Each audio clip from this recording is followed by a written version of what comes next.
तो देश भर में आज मकर संक्रांति का त्योहार धूमधाम से मनाया गया। गुजरात और राजस्थान के शहरों में मकर संक्रांति त्योहार पर सुबह से ही पतंगबाजी का दौर शुरू हो गया। इस दौरान मरकजी वजीर दाखिला अमित शाह से लेकर गुजरात के सीएम भूपेंद्र पटेल तक पेच लड़ाते देखे गए। मरकजी वजीर अमित शाह ने भी गुजरात में अहमदाबाद के वेजलपुर में मुनक्किद पतंग महोत्सव में हिस्सा लेकर जमकर पतंग उड़ाई और पेच भी लड़ाए। इस दौरान उनकी पत्नी भी उनके साथ रहीं। वहीं गुजरात के सीएम भूपेंद्र पटेल ने भी अहमदाबाद के दरियापुर में मुनक्किद पतंग फेस्टिवल में हिस्सा लिया। लखनऊ वाकई घंटाघर पर मकर संक्रांति के मौके पर पतंग महोत्सव का इनेकाद किया गया। स्वच्छ विरासत अभियान के तहत ये प्रोग्राम मुनक्किद किया गया, जिसमें मेयर संयुक्ता भाटिया भी शामिल हुई। धूमधाम के साथ लोगों ने मकर संक्रांति का त्योहार मनाया और लोगों ने खूब पतंग उड़ाई। वहीं इस दौरान मेयर संयुक्ता भाटिया ने बयान देते हुए कहा कि इस प्रोग्राम के जरिए स्वच्छता से हमने मनोरंजन को जोड़ने की कोशिश की है। लखनऊ शहर में पतंगबाजी का शौक लोगों को बहुत ज़्यादा है और पतंगबाजी बहुत एक खेल के रूप में भी इसको किया जाता है। लोग इसको चलाते हैं और दीपावली के दूसरे दिन जंगट होता है, जिसमें लोग पूरे आसमान में पतंग ही पतंग दिखाई देती हैं। तो ऐसे पतंगों के शौकीन जो हैं वो यहाँ पर, और ये स्वच्छता के कार्यक्रम से इसको इसलिए जोड़ा गया है कि हम लखनऊ शहर को स्वच्छ बनाने का हमने जो संकल्प लिया है, उस संकल्प को पूरा करने के लिए लगातार हमारी टीम, नगर निगम की टीम पूरी तरह से प्रयास कर रही है। और उस प्रयास में हम कुछ मनोरंजन जोड़ेंगे तो वो प्रयास और ज़्यादा सफल होंगे। हमारे प्रयासों से 269 से रैंकिंग से हम 17 नंबर पर आए हैं और लगातार हम प्रयास कर रहे हैं कि हम नंबर 1 पर आएँ। उन्हीं प्रयासों में एक प्रयास ये भी है। और आज के दिन मैं सबको बहुत बहुत शुभकामनाएं दूंगी। जो लोग यहाँ पर संक्रांति का दिन है और आज यहाँ पर पतंग उड़ाने के लिए आए, उनको बहुत बहुत बधाई। और स्वच्छता से हमारे साथ जुड़ने के लिए जो टीमें आई हैं उनको बहुत बहुत बधाई। G20 को लेकर कार्यक्रम होगा कि लखनऊ में ही कार्यक्रम किया जाएगा G20 सम्मेलन का, तो इसको लेकर किस तरीके की तैयारी कब किया गया है? G20 की लखनऊ पूरी तरह से तैयार है, क्योंकि लखनऊ शहर जो है उसमें जो हमारे यहाँ मेहमान आते हैं उनका स्वागत बहुत अच्छे ढंग से करता है। लखनऊ की नफासत और उस पर उनका खातिरदारी की जाती है। और G20 में हमारे साथ बहुत सारे मेहमान आने वाले हैं, बाहर से भी मेहमान आने वाले हैं, हमारे देश के में भी और बाहर के लोग भी यहाँ पर आने वाले हैं। नगर निगम पूरी तरह से उनको अटेंड करने के लिए स्वच्छता का विशेष ध्यान रखते हुए सारी चीजों के लिए स्वागत के लिए पूरी तरह से तैयार। पंजाब के जालंधर से कांग्रेस सांसद चौधरी संतोख सिंह का इंतकाल हो गया है। वो भारत जोड़ो यात्रा में शामिल हुए थे, जहां वो अचानक बीमार पड़ गए। आनन फानन में उन्हें फगवाड़ा के विर्क अस्पताल ले जाया गया, यहां उनका इंतकाल हो गया। वो कांग्रेस नेता राहुल गांधी के साथ चल रहे थे, तभी उनकी हालत बिगड़ी और वो बेहोश हो गए। जालंधर से सांसद संतोख सिंह चौधरी की हालत बिगड़ते ही राहुल गांधी ने भारत जोड़ो यात्रा को रोक दिया है और तुरंत एम्बुलेंस के जरिए फगवाड़ा के विर्क अस्पताल ले जाया गया, जहां डॉक्टर्स ने उन्हें मुर्दा करार कर दिया। कांग्रेस सांसद चौधरी संतोख सिंह के इंतकाल पर कांग्रेस सदर मल्लिकार्जुन खड़गे ने उन्हें याद किया और खिराज अकीदत पेश की। इसके अलावा पंजाब के सीएम भगवंत मान, दिल्ली के सीएम अरविंद केजरीवाल समेत कई सियासी लीडरान ने उन्हें खिराज अकीदत पेश की। वहीं कांग्रेस की भारत जोड़ो यात्रा को एक दिन के लिए मुलतवी करने का फैसला लिया गया है। कांग्रेस के सीनियर नेता शशि थरूर ने एक प्रोग्राम को खिताब कर ये कहा कि 2024 के लोकसभा चुनाव में भारतीय जनता पार्टी के लिए 2019 की तरह जीत हासिल करना नामुमकिन होगा। थरूर ने यह भी दावा किया है कि बीजेपी लोकसभा चुनाव में 50 सीटें हार सकती है। तिरुवनंतपुरम से सांसद थरूर ने केरल साहित्य महोत्सव को खिताब कर ये बयान दिया है। उन्होंने आगे कहा कि अगर आप देखें कि बीजेपी ने 2019 में कितना अच्छा प्रदर्शन किया है, उनके पास हरियाणा, गुजरात और राजस्थान में लगभग सभी सीटें थीं, बंगाल में 18 सीटें थीं। उन्होंने कहा वैसा रिजल्ट दोहरा पाना नामुमकिन है और बहुत मुमकिन है कि बीजेपी 2024 में बहुमत हासिल नहीं कर पाएगी। दिल्ली में झुग्गियों को हटाने को लेकर सड़कों पर बवाल जारी है। आपको बता दें कि डीटीए ने दिल्ली के कुछ इलाकों में वाक़ई झुग्गियों की गैर कानूनी बताते हुए उन्हें हटाने का नोटिस दिया है। डीटीए के नोटिस के खिलाफ आप कारकुनान और लीडरान में गहरी नाराजगी है, जिसे लेकर आम आदमी पार्टी ने बीजेपी दफ्तर पर जबरदस्त एहतजाजी मुजाहिरा किया। तो आम आदमी पार्टी ने इल्जाम लगाया है कि ये सब बीजेपी के इशारे पर हो रहा है। आप नेताओं का ये भी आरोप है कि चुनाव से पहले बीजेपी ने जहां झुग्गी वहीं मकान देने का वादा किया था, अब वही बीजेपी चुनाव के बाद झुग्गी तुड़वा रही है। जैसे ही चुनाव खत्म हुआ तो दिल्ली की अलग अलग झुग्गियों पर बुलडोजर चलाने का नोटिस लगा दिया।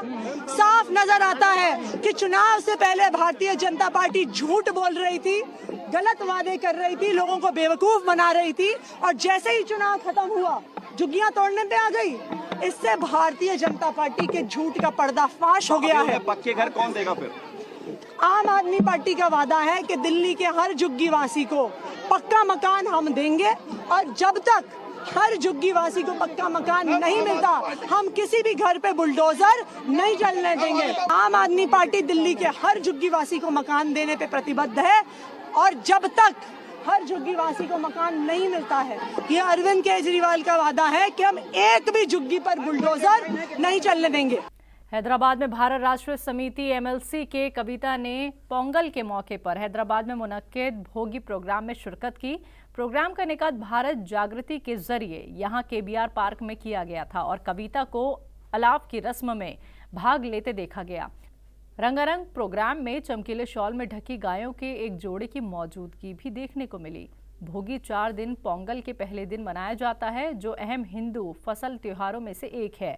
ये तेलंगाना, आंध्र प्रदेश, तमिलनाडु और कर्नाटक में बारिश और बादलों के देवता इंद्र के एजाज में मनाया जाता है। किसान इंद्र की पूजा करते हैं और अच्छी बारिश, फसल और खुशहाली के लिए आशीर्वाद मांगते हैं, इसलिए इस दिन को इंद्रान भी कहा जाता है। दुनिया भर में मशहूर राजस्थान वाक़े हजरत ख्वाजा गरीब नवाज रहमतुल्लाह अलैही की दरगाह में वजू खाना तोड़कर हटाए जाने पर खादिमों ने गुस्से का इजहार किया। अजमेर शरीफ दरगाह में बने रंगीन फव्वारा वजू खाने को दरगाह कमेटी ने आखिरकार तुड़वा दिया है। इस खूबसूरत वजू खाने को लॉकडाउन के दौरान दरगाह कमेटी से इजाजत लेकर महाराष्ट्र के मेहमानों ने बनवाया था। इसमें रंगीन रोशनी के साथ फव्वारा लगाकर वजू खाना बनाया गया था। खासकर इस वजू खाने की तामीर माजूर और असहाय जायरीन को ध्यान में रखकर की गई थी, ताकि किसी को भी परेशानी ना हो। आपको बता दें कि वजू खाने की तामीर करने वाले जायरीन ने अब इस मामले को दरगाह कमेटी के खिलाफ अदालत में ले जाने का मन बना लिया है। देखिए भाई, ये उर्स तो पहली दफ़ा तो नहीं आ रहा है। गरीब नवाज का उर्स तो हर साल होता है, और ये जो है हमने वजू खाना जो बनवाया था, मेरे मेहमान आशिक ख्वाजा नब्बू भाई और इनके तमाम दोस्त अहबाब इन्होंने बनाया था। ये बना के भी तकरीबन 4 साल हो गए। तो 4 साल पहले क्या उर्स नहीं आया क्या? 4 साल बाद उर्स हो रहे हैं क्या? उर्स तो हर साल ही हो रहा है गरीब नवाज के। कहीं कोई अड़चन नहीं थी, बिल्कुल साइड में बना हुआ था ये। और इसके नाम क्या, किस वजह से तोड़ा, ये मेरे को समझ में नहीं आ रहा है।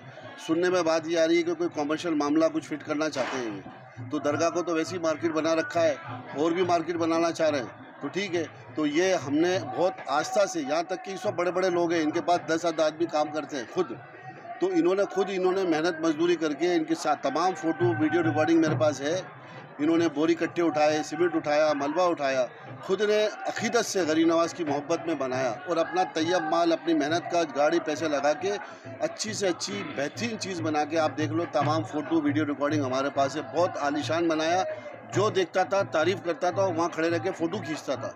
इतनी बढ़िया चीज़ थी। उनको इन्होंने बिना हमारी इन्फॉर्मेशन के, जबकि छोटी मोटी कोई भी प्रॉब्लम होती थी तो हमें फ़ोन करते थे कि भाई आज टूटी लीक हो रही है, आज जो है टिक्सी हिल रही है, और इतना बड़ा स्टेप विदाउट इन्फॉर्मेशन इन्होंने पूरा डेमोलिश कर दिया। जब मैं वहाँ पहुँचा, जब मुझे इत्तला मिली, मैं अजमेर में नहीं था, मैं सड़वार में था मेरी फैमिली के साथ। जब तक मैं आया तो तकरीबन 70-80% इन्होंने तोड़ चुके थे। उसके बाद मैंने असिस्टेंट नाजिम के पास गया, बात करी, तो उन्होंने कोई बात मेरी मानी नहीं। सिर्फ मतलब वो दिलासे वाली बात, बैठो चाय पियो, हजरत छोड़ो, रहने दो, अपन और कहीं बना देंगे। अबे भाई, वो सामान की वैल्यू नहीं है, जो स्ट्रक्चर है उसकी वैल्यू है। वो स्ट्रक्चर जो हमने बनाया था, बहुत गरीब नवाज की बारगाह को देख के पैसा काफ़ी तकरीबन 6.5-7 लाख रुपए खर्च हुआ है, रकम होती है। और उस पीरियड में बनाया था जिस पीरियड में लोग घरों से निकलते हुए डरते थे, लॉकडाउन था यहाँ पर। उस पीरियड में गरीब नवाज की मोहब्बत में इन लोगों ने मेहनत करके रात और दिन यहाँ बनाया। 800 किलोमीटर दूर से आके इन्होंने बनाया, पूरा इन्होंने ही कंस्ट्रक्शन करा, किसी मजदूर से नहीं। क्या यहाँ पर जो दरगाह शरीफ में हमारे खादिम साहब थे, हमारे वकील साहब, उनके ज़रिए हमने ये अर्ज दिए थे और वो अर्ज लॉकडाउन की वजह से पास किया गया और पास करने के बाद में हमको इजाज़त मिली। हमारे वकील साहब खादिम साहब ने बुलाया हमें और हमको उन्होंने 2 महीने की मोहलत दी है कि 2 महीने में आप ये प्रोग्राम करो।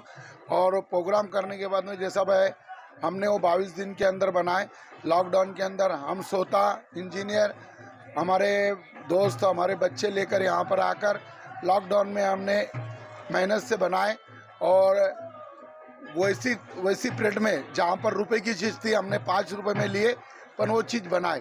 हमारे वकील साहब हमारे साथ में रह के काम कराए, जबकि हमारे पास ये लेटर दिए हुए, परमिशन लेटर दिए उन्होंने और आने जाने के लिए पास दिए, कोविड के अंदर बनाने के लिए दरगाह कमेटी ने दिए।